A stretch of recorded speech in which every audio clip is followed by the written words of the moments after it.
Hello again, fragrance buddies. Now look, y'all know that I love a good candle, and I'm sure a lot of you do too.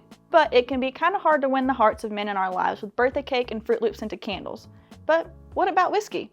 That's a different story. Today I'm making some shot glass candles with our whiskey and oak fragrance oil to give all of my guy friends.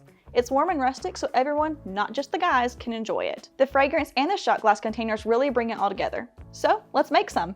So I've got all my shot glasses lined up here. I picked out ones that are made of thick, sturdy glass and have a diameter of 1.5 inches so they can stand up to the heat of a burning wick. Glasses made of thinner glass or ones with a diameter that's less than 1 inch can present a bit of a fire hazard, so stick with the ones that I have.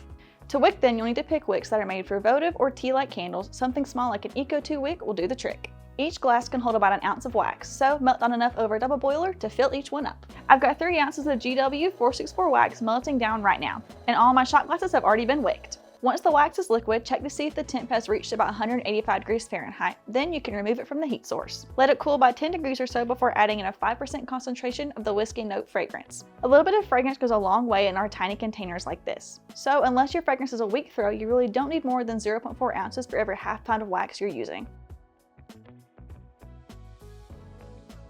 Mix the fragrance in thoroughly, stirring for at least a minute.